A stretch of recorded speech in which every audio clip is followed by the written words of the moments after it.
Muito bem, meus irmãos, Pastor Jormar com vocês. Hoje, a Páscoa tem gosto de sangue, não de chocolate. Mensagem mais do que necessária para os tempos em que o cristianismo está quase se desintegrando doutrinariamente, onde principalmente a festa da Páscoa, que significa libertação, passagem, hoje é o símbolo de doces e feriados. Mudaram o nome da festa cristã para feriado. E nós vamos entender que o que é Páscoa? O que é Páscoa significa? Fique conosco. Mas antes, uma participação musical.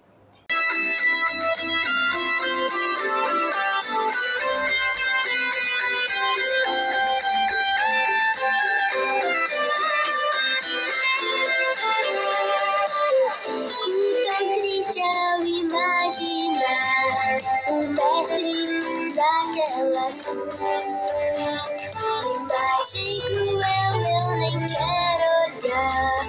Mataram o Rei Jesus, mas esse não é o final da história que nunca existiu, brilhando a luz celestial. Enfim, meu Jesus ressurgiu. É Páscoa, o Cordeiro de Deus venceu na cruz. É Páscoa, como gesto de amor salvou Jesus. Todo aquele que crê em seu nome confiar, pois nunca mais morrerá, mas viverá.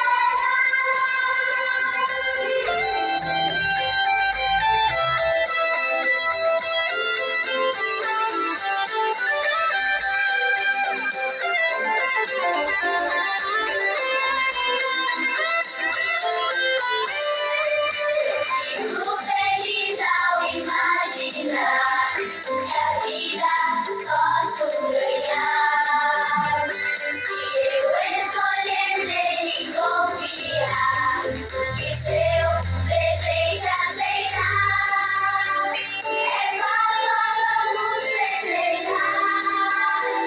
Jesus triunfou afinal, por isso podemos cantar. O bem já venceu todo mal. É Páscoa, o Cordeiro de Deus venceu na cruz. É Páscoa, como gesto de amor salvou Jesus. Todo aquele que crê em seu nome confiar, pois nunca mais morrerá, mas viverá. É Páscoa, o Cordeiro de Deus venceu na cruz. É Páscoa, como gesto de amor salvou Jesus. Todo aquele que crê em seu nome confiar, pois nunca mais morrerá, mas viverá.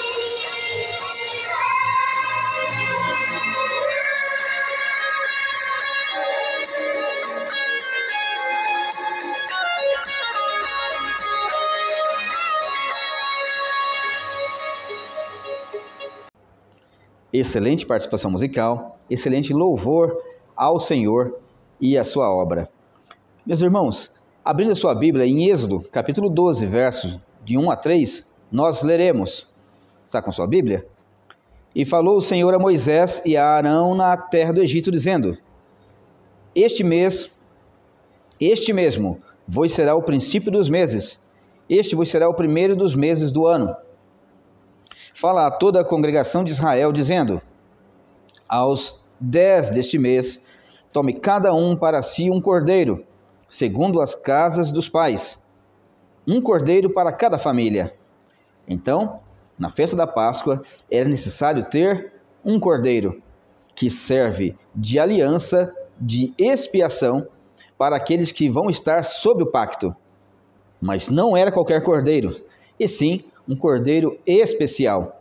No verso de número 5 até o 7, nós lemos: O cordeiro ou cabrito será sem mácula, isto é, não pode ter qualquer tipo de enfermidade, nem qualquer tipo de doença, sem mácula, um macho de 1 ano, o qual tomareis das ovelhas ou das cabras, e o guardareis até o 14º dia deste mês, e todo o ajuntamento da congregação de Israel o sacrificará à tarde. E tomarão do sangue, e poluão em ambas as ombreiras e na verga da porta, nas casas em que o comerem.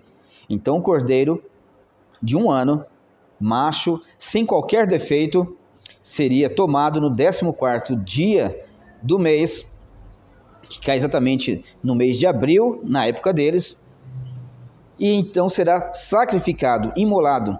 O seu sangue será guardado em uma tigela ou bacia, e esse sangue será aspergido, não será derramado, não será mergulhado nenhum tipo de material neste sangue, mas ele será aspergido sobre os umbrais da porta das casas daqueles que se reúnem numa aliança com o Senhor dos Exércitos, com Yahvé. Continuando, no verso 11 a 13 diz: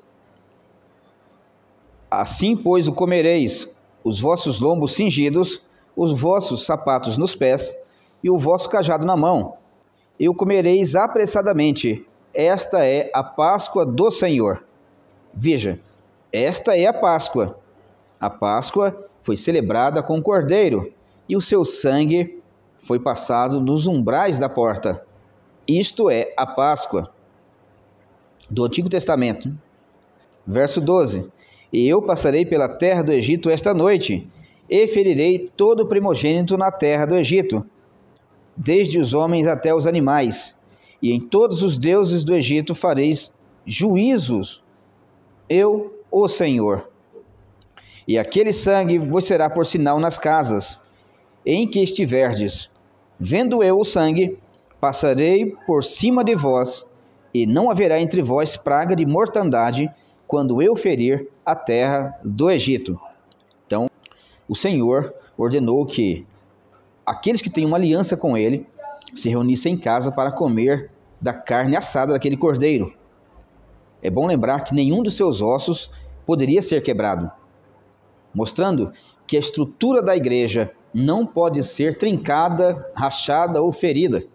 Também, aqueles que se reúnem estão sob uma aliança com Deus, em que o sangue é o selo e o sinal para que Deus não atinja aquela casa com maldição. O livro de Êxodo é o 2º livro escrito por Moisés e significa saída, pois narra os principais eventos sobre a saída do povo hebreu da terra do Egito. E então é comemorada a Pessah, no hebraico, ou Páscoa, que é passagem, quando o Senhor, por meio do seu anjo, passou na terra do Egito, matando todos os primogênitos, desde o primogênito do faraó até o do mais baixo funcionário, e também dos prisioneiros que estavam guardados nas cadeias egípcias. E é neste livro que primeiramente encontramos o termo Páscoa. Originalmente o nome Páscoa vem da palavra a qual falamos, Pessah, que significa passagem. E o Senhor passou trazendo juízo entre o povo egípcio e o povo de Deus, o seu povo. Antes de discorrer então sobre este assunto, gostaria de levar você a pensar o porquê a Páscoa dos cristãos tem gosto de sangue e não de chocolate. Para isso, temos de fazer um breve retrospecto sobre a santidade de Deus, que é o pilar central de nossa doutrina. É assim que ele se revela nas Escrituras. Levítico 11, 44 e 45 diz: então em Levítico 11, 44 e 45 diz: porque eu sou o Senhor vosso Deus, portanto vós vos santificareis e sereis santos, porque eu sou santo, e não vos contaminareis com nenhum réptil que se arrasta sobre a terra, porque eu sou o Senhor, que vos fiz subir da terra do Egito, para que eu vos seja vosso Deus, e para que sejais santos, porque eu sou santo. Assim diz o Senhor. No Salmo 86, verso 2, diz: guarda minha alma, pois sou santo, ó Deus meu, salva o teu servo, que em ti confia. Mais um texto. Em Ezequiel 22, 26, nós lemos: os seus sacerdotes violentam a minha lei e profanam as minhas coisas santas. Não fazem diferença entre o santo e o profano, nem discernem entre o impuro do puro. E de meus sábados escondem os seus olhos, e assim sou profanado no meio deles. Também no livro do profeta Oséias, nós lemos, capítulo 11, verso 9: e não executarei o furor da minha ira, não voltarei para destruir a Efraim, porque eu sou Deus e não homem, o santo no meio de ti. Eu não entrarei na cidade. Deus prometendo que não vai entrar, porque a sua santidade traz destruição aos pecadores, mas ele vai manter sua misericórdia sobre aquele povo. Já em Joel, capítulo 3, verso 17, nós lemos: e vós sabereis que eu sou o Senhor, vosso Deus, que habita em Sião, o meu santo monte, e Jerusalém será santa, estranhos não passarão mais por ela. Deus prometendo, há cerca de 835 anos antes de Cristo, que Jerusalém será restaurada, e os ímpios não mais terão abrigo no meio dela, nem aquelas coisas que fazem errar, mostrando já de antemão que a igreja será santa e separada para todo sempre. Então, voltando à questão da Páscoa e da morte do Cordeiro, nós vimos que a santidade de Deus, ela requer extrema obediência. Pelas Escrituras, compreendemos que o sangue de uma vítima inocente deveria ser derramado, porque Deus requer a morte do pecador. Romanos 3, 23. Porque todos pecaram e carecem da glória de Deus. Romanos, capítulo 6, verso 23. Lembre-se, acompanhe na sua Bíblia. 6, 23. Porque o salário do pecado é a morte, mas o dom gratuito de Deus é a vida eterna por Cristo Jesus, nosso Senhor. Lembrando, a santidade de Deus requer a morte do pecador. O pecador não tem condições de entregar o seu sangue contaminado pela natureza pecaminosa, a sua alma, a sua vida. É isso que significa sangue, quando nós falamos a respeito de vida nas Escrituras. Então, ele não pode entregar a sua vida como satisfação pelo pecado, porque ele é pecador. A morte do perverso não o resgata de seus pecados. Nas leis, a morte do criminoso quita a dívida para com a morte de outra vida. Mas, no mundo bíblico, a morte do pecador contra Deus não resgata a sua alma. Pelas Escrituras compreendemos que o sangue de uma vítima inocente deveria ser derramado, porque Deus requer a morte do pecador. Em Romanos 3, 23, o apóstolo Paulo diz: porque todos pecaram e carecem da glória de Deus. Em Romanos 6, 23, nós lemos: porque o salário do pecado é a morte, mas o dom gratuito de Deus é a vida eterna em Jesus Cristo, nosso Senhor.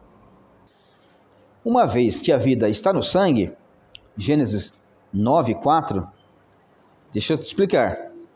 Não quer dizer que a alma está no sangue, porque no sangue há vida. Então, de forma simples, a Bíblia diz: a vida está no sangue. Não é que se você doar seu sangue para alguém, ela vai ter parte da sua alma. Ou se fosse assim, algumas mulheres não poderiam ter sua regra, porque sairia um pouco da sua alma todo mês. Então, quando a Bíblia fala que a vida está no sangue, não está dizendo que a alma está no sangue, mas que o sangue possibilita a vida. Tudo bem, então? Então, perde-se o sangue, derrama-se o sangue, perde a vida. Então, a vida é eliminada, a vida biológica, tá bom?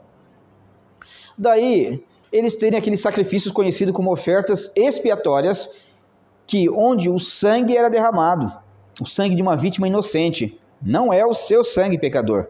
Nunca haverá um período em que você terá de derramar o seu sangue para ser salvo. Sabe por quê? Porque o seu sangue continuará sendo transgressor e pecaminoso. Natureza pecaminosa, tá? Não é o líquido pecaminoso. Mas a sua vida continuará tendo uma natureza pecaminosa, impossível de expiar a si mesma, mesmo na grande tribulação. No tempo do tabernáculo, o sangue do cordeiro era aspergido sobre a tampa da arca, que era uma tampa de ouro maciço, chamado ilastérion, contendo 2 querubins confeccionados com ouro puro. Eles ficavam na presença do Altíssimo. Não havia qualquer imagem de Deus, mas sim dos 2 querubins, que não deveriam ser adorados. Esta tampa chamava-se propiciatório. Por aquele ato, Deus se volta para o pecador com graça e misericórdia. Êxodo 25, 22. Vamos ler então? Abra sua Bíblia. Então, para fim de entendimentos, nós vamos ler também o capítulo 25, versos 20 a 22. Não só o 22.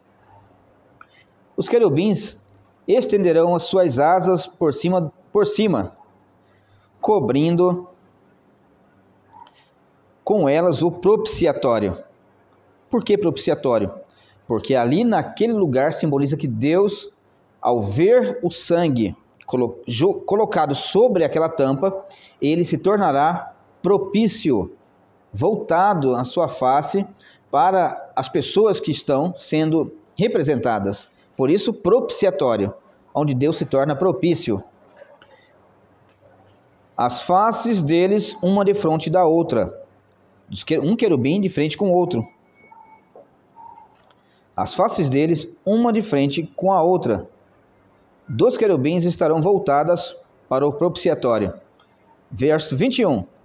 E porás o propiciatório em cima da arca, depois que houver disposto na arca o testemunho que eu te darei. Verso 22. E ali virei a ti, e falarei contigo em cima do propiciatório, do meio dos 2 querubins, que estarão sobre a arca do testemunho, tudo o que eu te ordenar para os filhos de Israel. O culto, os rituais, os símbolos, todos são ordenados por Deus, não inventados pela cabeça de Moisés para ajudar na adoração a Deus. Mas todos esses ritos, símbolos e significados eram ditos por Deus para que o povo seguisse, nada inventado da cabeça de Moisés. Preste atenção, pastor, evangelista, missionário, não se inventa nada no culto. É seguido apenas aquilo que Deus ordena para a continuação da adoração e da serventia ao seu nome. Então é importante destacar que nós não vemos qualquer sabor doce na Páscoa. Deus não manda ninguém comer chocolate para que seus pecados sejam cobertos, pois a Páscoa, para o paladar divino, tem gosto de sangue. Só pode ser comemorada com derramamento de sangue, pois sem derramamento de sangue, segundo Epístola aos Hebreus, capítulo 9, verso 22, sem derramamento de sangue não há remissão de pecados, e não pode haver qualquer possibilidade de remissão de pecados sem derramamento de sangue, mas não é qualquer sangue. Lembrando, o sangue de nenhum de nós consegue trazer redenção para nós mesmos ou para outros. Os verdadeiros cristãos sabem que Jesus é a Páscoa verdadeira. Quando João Batista o viu descendo às margens do Jordão, ele olhou para ele e disse: Eis o Cordeiro de Deus que tira o pecado do mundo. Essa frase não é uma frase solta, de efeito, uma frase bonita, mas João está dizendo que aquele que estava descendo para ser batizado era o Cordeiro da expiação dos pecados, era aquele que tem a natureza perfeita e santa, que é capaz de entregar a sua vida em resgate de muitos, não apenas para judeus, mas para pessoas de outras nações, isto é, que tira o pecado do mundo, de outras pessoas do mundo, não apenas para o judeu. Assim, meus amados, ele é o Cordeiro substituto, verdadeiro, aquele a qual o Cordeiro da época de Moisés representava. Ele foi imolado desde a fundação do mundo, conforme Apocalipse 13. Jesus é o mesmo. Jesus é o mesmo Cordeiro do sacrifício que tomou o lugar do pecador diante de Deus. Como vimos, ele é o Cordeiro substituto e imolado desde a fundação do mundo. Portanto, a nossa Páscoa é uma Páscoa cruenta, mas com sabor de libertação. Porque a Páscoa do mundo é uma Páscoa que discrimina o pobre do rico. Um pode comprar e o outro não pode. Um pode comprar um chocolate de boa qualidade, o outro não pode. Um pode fazer uma festa com bacalhau, o outro com sardinha. Então essa Páscoa que o mundo prega é uma Páscoa que discrimina e traz separação. Na Páscoa bíblica, é uma Páscoa que traz unidade para todas as pessoas. Porque aqueles que são salvos pelo mesmo e único sangue, que é o sangue de Jesus Cristo, o Cordeiro de Deus. A nossa Páscoa, ela liberta do pecado, da morte eterna e também dos preceitos mundanos, de quem pode e quem não pode. Assim, ela pode ser comemorada tanto numa igreja quanto na zona rural. Ela pode ser comemorada em liberdade, mas por aqueles que se convertem dentro da cadeia. Pode ser comemorada no hospital, no leito da enfermidade. Pode ser comemorada em uma multidão, como também num lugar solitário, quando eleva-se o pensamento a Deus, relembrando o sacrifício de Cristo. Isso por diversos motivos, por viagem ou por trabalho, mas mesmo assim, ali o crente pode invocar a Deus e será aceito, porque Cristo foi o seu sacrifício. Por fim, nós estamos na verdadeira Páscoa, onde podemos entrar na verdadeira terra prometida, não entrar na Palestina, mas sim entrar no verdadeiro descanso que Deus preparou para aqueles que saíram da terra da prisão e do sofrimento, da miséria espiritual. Inclusive a palavra Mitzrayim é o nome Egito na Bíblia hebraica. Nós saímos da terra do Egito, da prisão de Faraó, através de Cristo, para uma libertação. Passamos para uma terra prometida, onde verdadeiramente mana leite e mel, no verdadeiro descanso de Deus, que é o Shabat. Não o sábado de algumas religiões, mas a palavra descanso no céu, onde nós poderemos desfrutar eternamente da sua presença. O céu é o mundo restaurado por Jesus Cristo. Fiquem com Deus. Boa Páscoa.